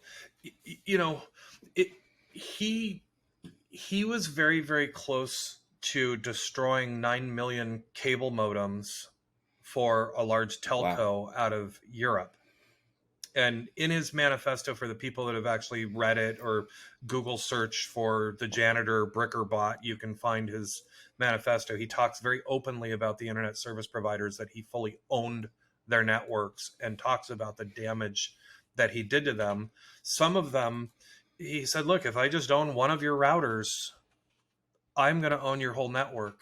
And he did attack a number of internet service providers and destroyed a bunch of people's cable modems, and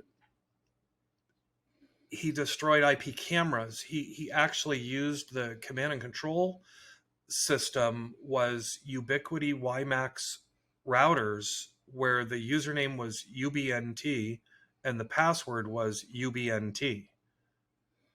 And they were connected to the internet with open access.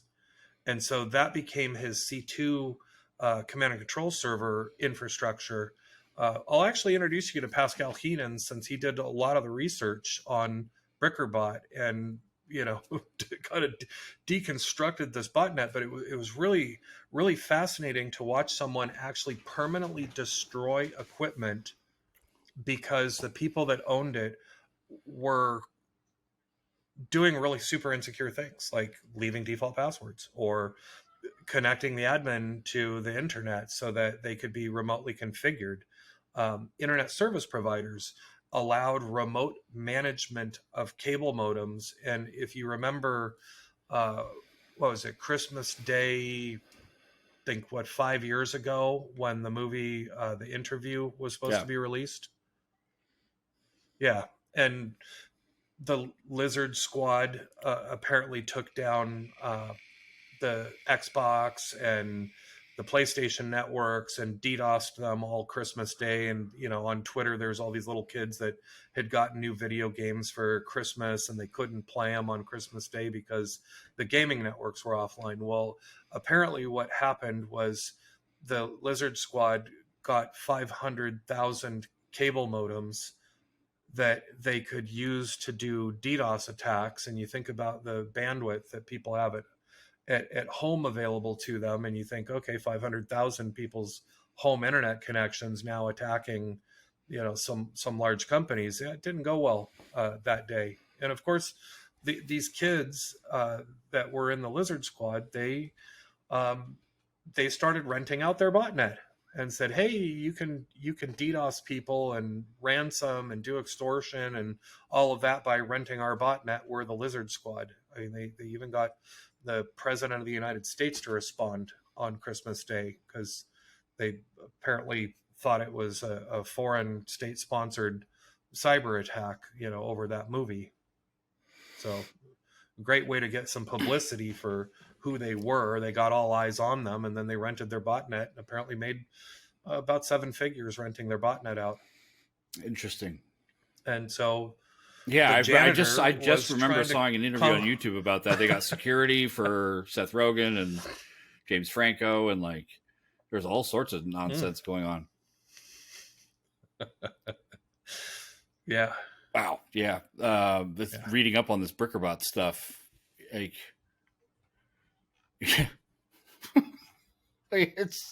just nonsense. This was at a dark period of time in my life, so I don't remember much outside. I was off the internet basically for a year. Yeah, it was. Yeah, even some of the security professionals out there, they were doubting what it was that we were saying. They said, we don't believe that a botnet is permanently destroying equipment. And so we went to management and said, hey, could we buy some cameras on Amazon so that we can destroy them? And they're like, what? You're going to buy cameras to destroy them? And we're like, well, we think this malware will permanently destroy these cameras. What was it doing? What was it doing to them? Because I've heard of stuff recently, anecdotal stuff on how to destroy devices remotely, and I know it's possible. What was it doing to these devices? Yeah. So it would log in as root, get to the shell, override the operating system, and then reboot. And so what Pascal So it wasn't did physically was destroying. You'd have to go and reflash everything. Well, you couldn't reflash them. You would have to take the camera apart and solder down onto right, because they didn't have a mechanism. Get a serial. They don't have a mechanism for being able to reflash or load into whatever the memory is. But it wasn't physically destroying. Or maybe you'd. Well, iffy. Yeah, it didn't. Well, he was trying to make the cameras move back and forth and go on a pan and scan and move the camera up and we're right down back to the computer making the thing spin until it kills the human. I'm telling you, you just make it red. If everyone's cameras at home just start spinning, be like, we gotta go. Yeah, so he figured out that with the manufacturers putting their root backdoor passwords into them and people doing things like leaving default passwords on them or easily guessable passwords, essentially what had to happen was we had to make the camera ping his C2 server, right? So essentially he was looking for, are there bots that are IoT devices that are looking to spread? So are they going out and pinging on other ports to try to figure out, are you listening? Hey, are you an IP connected camera or a DVR or a cable modem or whatever? So, Pascal essentially went and pinged the C2 server with a packet saying, hey, here I am. And it said, okay, you're trying to spread as malware to me. And so then it logged into the camera, got root, overrode it, rebooted it, camera dead. No way to reflash it, unless you maybe had a boot. So that's an interesting way to take it, because if your device can't be secured, it needs to get disabled, in this guy's opinion. Because if you've got this unstoppable virus that's taking over all these devices and being used, like when Krebs got hit, he sent me the logs while being hit, and as he was transferring stuff, I was the first person to see them, and it was insane. And he's like, I gotta go change hosting providers, like this does not seem to be going well, and like trying to go, nope, they can't handle it either, nope, they can't handle it either, and like eventually ends up, I think he ended up at Google, and Akamai was not able to handle it, and there's just all these, it was 6 terabits or something, it was just insane. I think it was 1.7 for Krebs's, whatever it was the record at the time, and it took down Netflix and Twitter and a bunch of stuff. And that's when that crosses the line. Like, if my kids can't watch their show, they're bugging me, and like I can't sit and eat. Hey, no one's gonna make me. You're like, if my kids can't get screen time, no one's gonna make me spend time with my kids. Not today. So yeah, like you're making me parent. Oh, but yeah, like I get it. Like if when I disclosed, there was a group of us that were researching into an Oracle breach, not an Oracle breach. It was a vulnerability in an Oracle application reporting server that had a patch that people just didn't patch. So imagine having this expensive piece of software that has very few people who know how to actually manage it, being sold to every major government organization. They're really good at selling it, and there's a lot of people who know how to manage them, but they're expensive. So why your university is going to cut back on things, or your government organization? So all of a sudden, no one's patched in 2 years a Sev 10, and everything's available. And trying to report this stuff had to go to the media after rejection after rejection. I called board members of this one company. I called their main line. I sent them tweets. I sent them emails. I left voicemails. I just called every number in sequence within their phone directory. Every single person didn't answer. They hung up. They thought it was phishing. Washington Post interviews them, and they're like, yeah, well, we thought he was trying to sell us something, or like it was a scam of some sort. And like, well, what about the messages that he sent? This isn't a scam. I want no money. This is a ethical hacker trying to report you guys have a major, major problem. And what the problem was, you take out a slash in the URL, all of a sudden you can see basically the console with the database administrator username and password in plain text, because it's like a test. It's like a test connection. You just take out one little slash, and then you can add a couple things into the URL that's really easily Googleable. And all of a sudden, everything that's on that reporting server is searchable, and it's on Google. So, they tried to throw me under the bus and say hackers might have illegally accessed our systems. We're working with law enforcement to double check to make sure that nothing was, all of our information wasn't compromised. We're like, no, I didn't use a credential. It was on Google. You could search it if you know what to search for. And what was searchable was the records for the state of, like, let's say Kansas, all their pension funds for all their police officers and all the state tax, and it goes into a big pool, and there's like $500 million in one pool, and that's being invested at this rate. If you want to change the account management holder, the person who's in charge of that account, all you have to do is take the form that's private, that if you have this form, you have access, therefore no verification is needed. You fill out the form in pencil or pen, fax it into this number, and we'll change whatever you made to that form. So I could have become the account holder for $37 billion. I mean, I could have bought an Elon Musk and got my own space program and gone off to the moon and like lived happily ever after, because I'm pretty sure the extradition treaty is a little difficult to enforce. But they wouldn't listen. They just wouldn't listen. So I had to go to Krebs. And then they were all pissed. Like, I can't believe you. You're like, I can't believe you. Answer your phone. Dude, like, not everything is a scam, but that's when you have to have like every company needs to have a reward line and a tip line that gets every call treated seriously by somebody who knows how to not click on a link and like infect the whole company. Because just like how President Trump put a fraud line out for voter fraud, whether it's happening or not, the internet took hold and they had to take it down because please submit voter fraud. Whatever we did, whatever the internet did, they shut it down a day later. Yeah. Well, the internet's funny that way. The internet.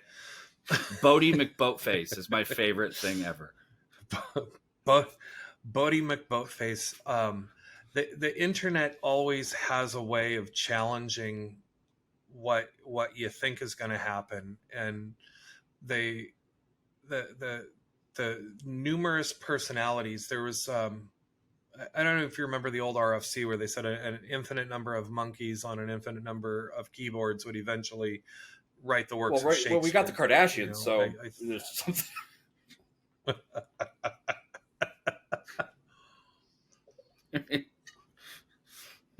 There is that. I remember, but being on the internet when it was just purely academia, and God, that would be nice. You had you had the very stuffy approach of looking at we can't allow them into our pool, and so when the first internet service providers started allowing people to access the interconnected network, there were a lot of people that were very upset with the general public having access to this. Well, we showed them technology. Yeah, the first spam emails, people just lost it. Oh my God, they were not happy. And of course now that's like our general daily life. If you don't get at least a couple thousand and again spam messages. I'm okay with one spam message, but it's the ones who are legitimate, like you went and signed up and they send you 12 emails a week trying to like, hey, you've only got 12 hours or this deal's going through, and then you wait 12 hours and then it's still valid, and like they are just going to keep hounding you. And it's like, dude, you're supposed to be the good guys. The spammers are the ones who are actually being better than this. They're more clever. They're not being assholes. Yeah. I get really good phishing. I get really good phishing emails. I appreciate some of those. Somebody from Microsoft's today sent me an email that my Office 365 was shut down. I remember I didn't know that there was more than one. I remember being in Washington D.C. speaking at Psychotic, and a guy calls me and he goes, some guy says I've got viruses on my network, and is he serious? And the guy's like, hello sir, we're calling from Redmond, Washington D.C. And it's like, hang up the phone. The guy's an idiot. Hang up the phone. And like, it's like, you're an idiot. It's Redmond, Washington State. Totally different place. You're like, well, it's not my problem now. Click. Like, he's going to learn somehow. Yeah. But like, it's just, people are mystified by stuff they shouldn't be. And therefore it's like, oh, wow. Yeah. There's a Nigerian prince? That sounds fantastic. I've heard of them. Dude. Well, so think about this. My parents are in their they're later on in life at this point in time, and they didn't really adopt the internet like we did. So by the time they finally got around to getting onto the internet, it's like, they take care of you when you're a baby, and they barely, based on what I know raise from you that and generation, not all of them, but there's a lot of them who barely adopt their own kids. Like, it's very much like, why don't you have a job yet? Or you lazy little freeloader, go to kindergarten, whatever. Like, it's just, it wasn't the kindest, most empathetic generation. I agree. I was on my own at 13, so I get it. You know, I, I do take care of, my family in those regards, and have tried to help them. Yeah.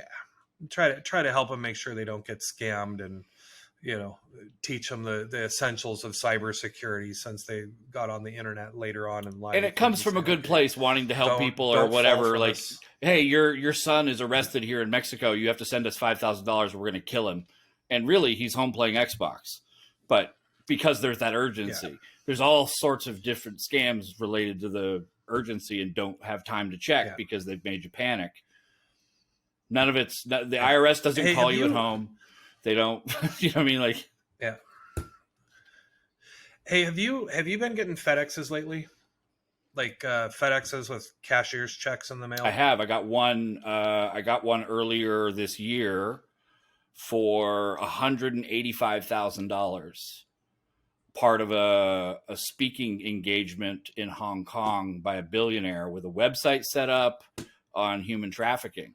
So it was an event for human trafficking, and it was really well done. And like all the address on the website and the who is information was all registered to the right names, and it was the Cantonese spelling of the guy. Like, it was really legit, well done, with certificates and everything. So certificate, if you see the little lock, it's no longer the symbol of safety. It just means scammers have figured out how to use Let's Encrypt. And I've seen plenty of targeted attacks where whole domains and whole websites set up to scam one company and one company alone, because they know it'll pay off. And it doesn't cost that much money if you automate it right. So they sent $185,000 as part of a speaking engagement fee that I would then pay my agent out of. And it was way over the top. We're going to send you a private jet and all this other stuff. And it sounded, the contracts were legit. There was a law firm that was legit, or so it kind of all seemed. But the cashier's check bounced. And then Bank of America called me and they're like, well, next time don't put it in the ATM. And I'm like, well, I wasn't going to wait till you guys were open. The lines are crazy long. Like, that's on you, man. I'm not at fault here. Yeah. Either you want me to deposit shit in the ATM or not. Like, either open 24 hours a day with shorter lines or expect to have to deal with this crap. Like, I'm not to blame. Yeah. But the signature on the cashier's check was on, if you look up cashier's check fraud, it was the same signature on a bunch of different images. Okay.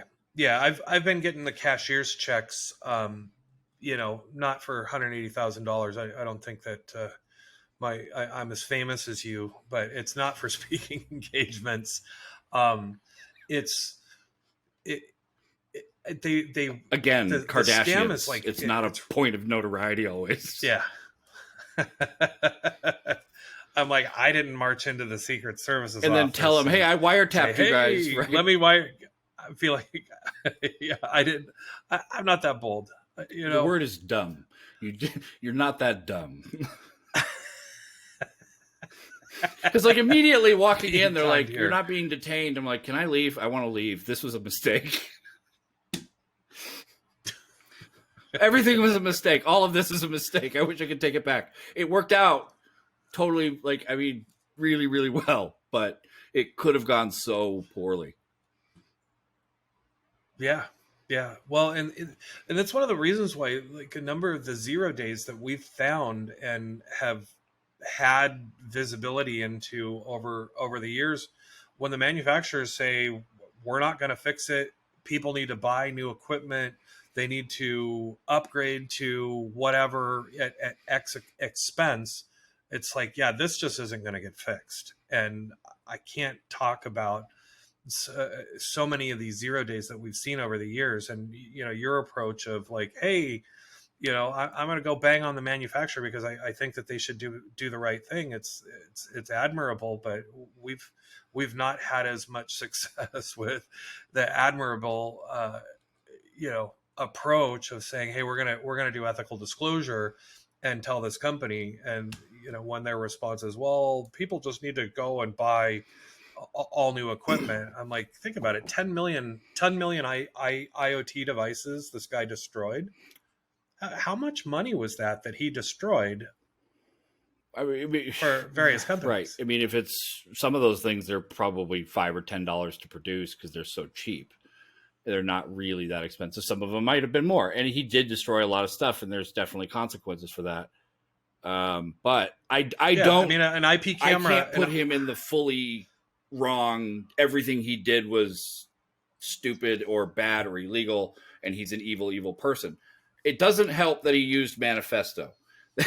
Still stuck on that. Like, that does not help your cause. But it. Yeah, well, it was illegal. Destroying other people's equipment is illegal. Now, would I do the same thing if it meant stopping the end of the world and this is one of those disaster movies and I have to go and destroy all the satellites? Otherwise, they're going to cook the earth with special rays that are all going to bounce off, and the bad guys got all the mirrors pointing at, like, yeah, I'll do that. I don't want to go to jail. It doesn't hurt. I hate to. A lot of people made the observation of, well, you're a Marine and you're white and you had a TS clearance. That's when people were like, yeah, you must be like an agent of the government. It'd be like, I would be more successful if I was an agent of the government. This is definitely, you definitely way off on that. But it definitely lends to that idea of like, what happens if I was a different color or didn't have the pedigree or didn't have that stupid baby face look on my face, just like, hey guys, I kind of did this stupid thing, sorry, and tried to legitimately tell them. But because there was no criminal intent, the law side of it, the prosecution side of it, was like, we can't find fault in that because you told us immediately you didn't try to sell it, you didn't go and go on the dark web, you just tried to fix the problem, and then never do that again, by the way, ever. Like, got it. And they're like, you know what happens if you do? Yeah. I'm like, yes, got it. Yep. And then I never did it again, except for that one time. Yeah. I had to demonstrate it to a congressman, and he was also very interested about that. Wow. And the problem still exists, right? Surely not. You can still do it? Surely not. No, you can do it in a variety of different ways. You can still manipulate the postal service. You can set up a change of address for a company at any place, anytime. Like, if I want to go be, for example, you go get a prepaid debit card or a temporary card, you can go and use the address verification system to prove that your card is tied to whatever billing address you say it is. You can go set up a company, Acme Anvils, at whatever address at some abandoned house, and you can get mail sent there.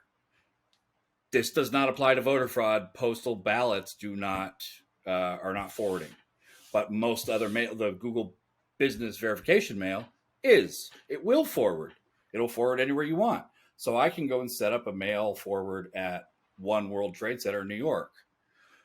I could set one up for a congressman's office. I could set one up for a bank, following my drift, and then get the mail somewhere else, even if it's like a drop location. Or at a business, like, how many businesses are at one big skyscraper? It's like 500. No one knows. So you set up a forward at that location for temporary, and you get the verification card. Now you have a business there. It's registered, and it doesn't actually exist. The problem being Google doesn't check who actually assigns businesses the legality designator, which is a business license or license or bonded or whatever. Which is why on Bing, if you look up locksmith in Redmond, Washington, there are more locksmiths in Redmond, Washington on Bing than there are registered locksmiths in the entire state. Wow. Which is why I was able to make the snowboarding shop for the TED Talk in the Oval Office called Edward's Snow Den. And then, yeah, that was my personal favorite. Still makes me laugh. Yeah, there was a guy in Seattle that was a chimney sweeper, and he essentially gamed the search engines to be everyone in search. Sounds like a real and Dick Van he Dyke. was yeah. Hey, Well, come on, Mary Poppins jokes. he That's good. This super topical. Yeah, well, his business model was to overrun search with a bunch of fake domains for fake businesses with article spinners, and essentially have all this backlinking and cross-linking going on, so that if you went to go and search for, chimney sweep, it didn't really matter. The first 5 pages of search was all going to be right. And if you've got enough long tail pointing to keywords and his things, you can business. go and do that. You can go and create custom maps. You can go and submit links to those custom maps to the Google's indexing. There's all sorts of little tricks you can do to get your business up there. And it's when people start expanding and building other locations that don't actually exist to really game the system, they're going to get all the results. 95 or 99% of the calls go to the top 3 for any category anywhere. And so moving companies are big. Yeah. Like anything where anyone services anyone at their location, rather than like going to your pool cleaner's office or your landscaper's office. It's just Jose in a truck. But there's guys who figure out like how to put all of your inventory in a cart and then just leave it there. It's those people who care more about winning than playing the game correctly. And that's something that gets lost, because the more people who play that way, the more people who get pushed over the edge to play at the same level, because otherwise you can't compete. That's sad. Yeah. Well, and that's that's where the botnets and the anti-competitive behavior and the fraud and fraudulent reviews and all those things, that's essentially any way that anyone can make money over the internet. They've kind of figured out a good chunk of the ways to do it that pay off quickly, and that's follow along. Yeah, there's essentially there's charts and graphs that folks like the Ponymon Institute have put together that said, okay, here's the amount of effort that it takes and the level of skill required and the amount of money that you'll make from advertising fraud or bug bounty programs or malware, ransomware, all these various different levels of criminal activity that people can do over the internet. And they say, yep, here's the effort, here's the payoff, here's, it's kind of like that Gartner magic quadrant, but for cyber right. But it's crime. like the Lord of War, where he goes legit and he's like, the margins are too small. I could make, he's like, way easier to sell guns. Again, I get it. Like, but the high road is not, it's hard to take, but you get to stay on it for a lot longer. But, but for those of us that work in cybersecurity, or have been working in cybersecurity for a long time, there's still this resonating issue with the majority of the businesses that are just trying to, do something. They're trying to make a product, they're trying to provide a service, whether it's, healthcare, hospitals, government, e-tailers, e-commerce. They all have various issues where it's kind of like there's a pack of wolves ready to pounce on them at any point in time, right? What can they steal from them? It almost makes it sound like there's a need to be filled, like an AOL or a CompuServe or some sort of protective enclosure, a safer hosting space to allow for businesses to operate a cloud where people sacrifice some privacy for more security at their own election to be part of whatever the new ecosystem is, where money is trackable, so that if someone scams you, you just take the money back. It's not, you didn't just lose everything and it get wired out of the ecosystem. So some way of having more transparency so that all the reviews are legitimate. You know exactly who posted it, what they said, they stand by their review, and they're not going to get sued for it because the product, they purchased it, it was unsatisfactory. there's accountability all around. Everything's in the light, and companies are therefore then protected because they all share the same umbrella from like economy of scale, so that thousands of small businesses then have that same sort of protection in some way, shape, or form. Yeah, but I mean, I'm not sure that even tracking money is going to solve really that problem.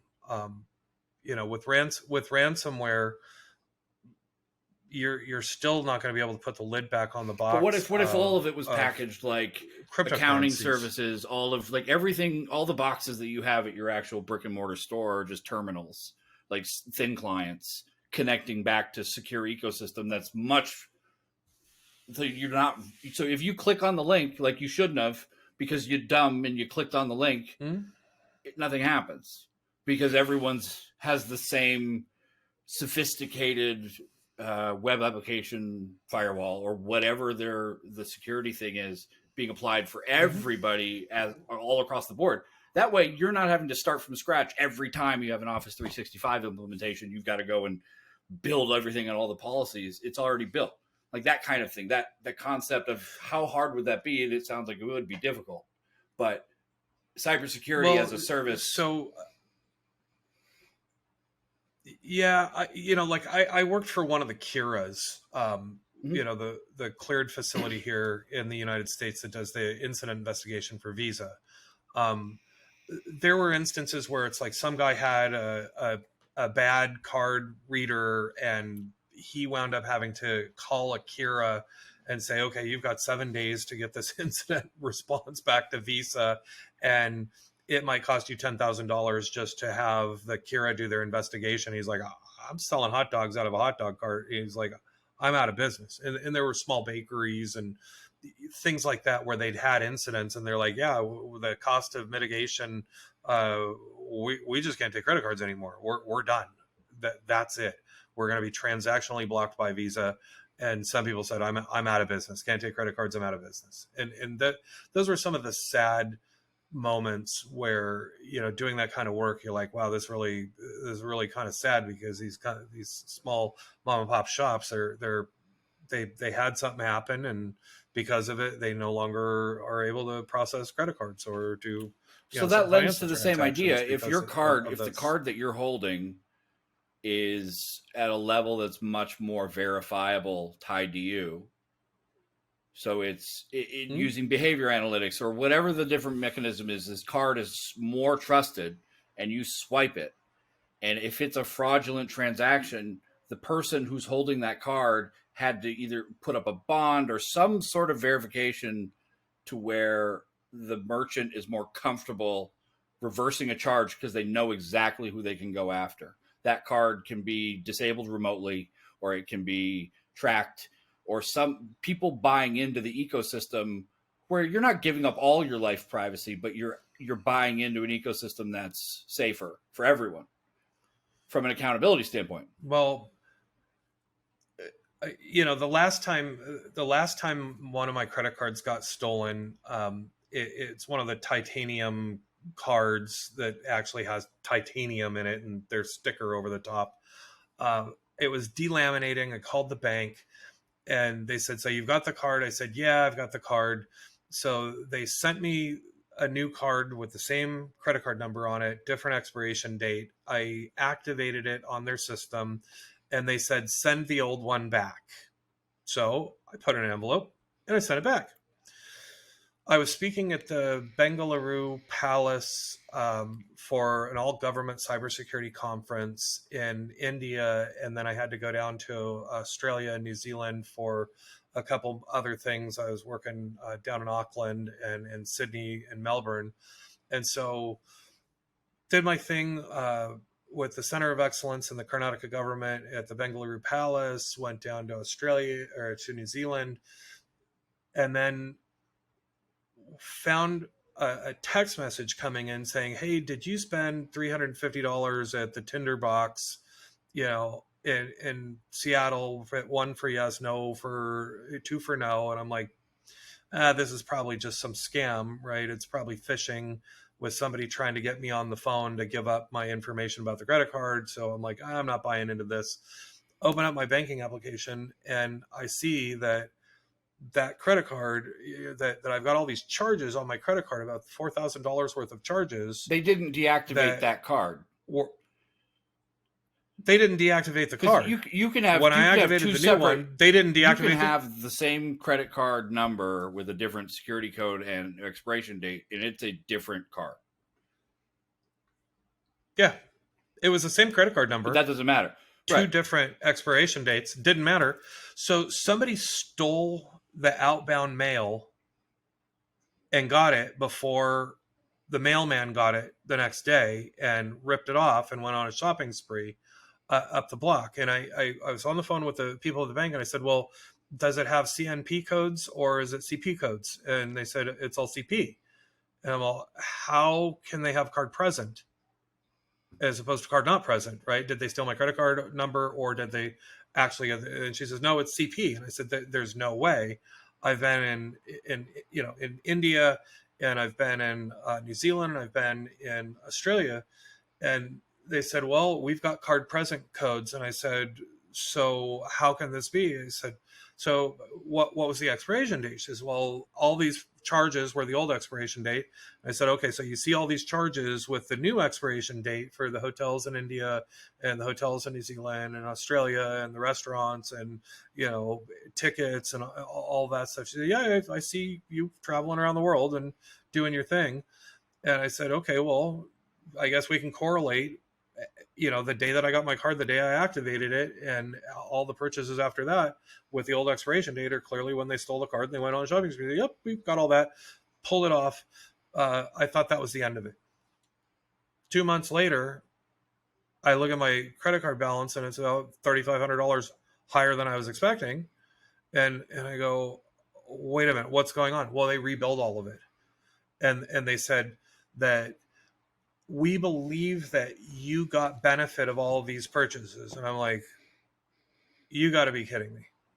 I'm like, have you ever seen me go into a smoke shop and buy $350 worth of cigarettes? No. Have you ever seen me shopping at, all these different stores that I don't shop at? I'm like, no. And they're like, well, we believe that you were there. I'm like, how could I be in India and in Seattle at the same time using my card? Why didn't the credit card company? And they said, well, your signature matches. Like deactivate that card and just. Yeah. The moment I activated the other one, and they said, send the other one back. Yeah. Well, so they said that your signature matches. I said, how does my signature match? You show me the information where my signature matches. I want to know. I want to know how long it would take my signature is to on match file. Somebody's signature, especially if they've got one on the back of a card already. You know what I mean? Like, it wouldn't take that long. Well, my signature on the back of the card says ask for ID in big letters. Ask for ID. And granted, like, nobody ever does. They never ask for the ID. They just go doink and they stick the chip in there, and that's the end of it.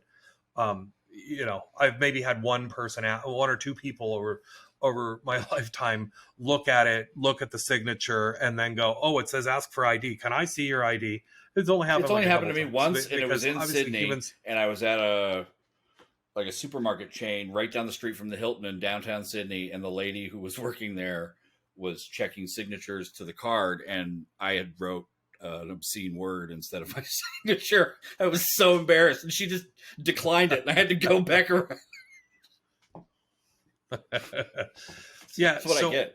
I had to take my my flight receipts for all the tickets, passport stamps, pictures of me in the India Times, my face, my picture, the event, pictures of me speaking at the Bengaluru Palace, here I am on stage talking, in front of all the government leaders. I'm like, here I am doing all this, and here's all my, entry and exit. They have the audacity to accuse you of trying to skirt receipts. A bill while they're trying to skirt a bill.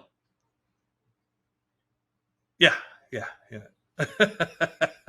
And so I'm like, thank God I was out of the country and could prove that I was out of the country. I was not going down the street with my card buying all of this stuff and then trying to pretend like it didn't happen.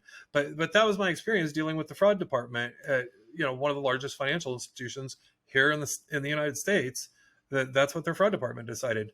The other really interesting one was one of the major telecommunications providers in Australia had $10,000 taken out of their bank account at 4 or 5 in the morning, and by 6 a.m. they wake up and they start looking at their text messages and realizing that they better go log into their bank and figure out what happened.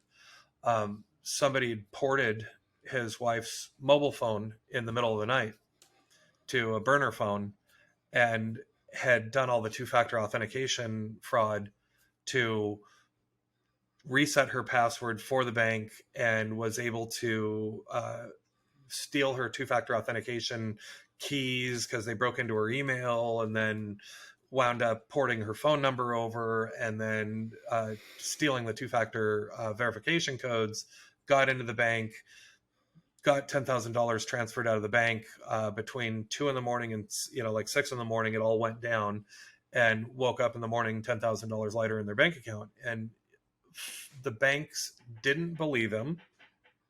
One of the Australian banks, they're like, nope, we don't believe you.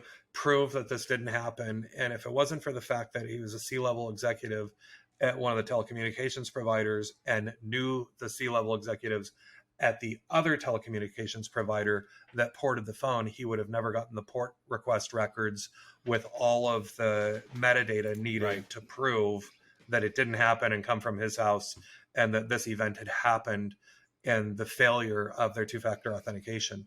So these are, some of the things that you look at and think, wow, if you weren't connected and you didn't have some horsepower behind you to prove that these events didn't happen, you might wind up on the losing end of this, of these battles. Often, with, organizations where you're losing money. And you can't afford to fight it because they're like, all your money's gone or something. You can't pay your rent, and now you've got a whole other host of problems. That being said, we are going to have to reschedule your second appearance on this show, and I'm going to go have to pick up my kid and actually parent. And cool. Feed him. I got to put food in his cage and change his newspaper or something. I'm just kidding, Jack. Oh, he's awesome.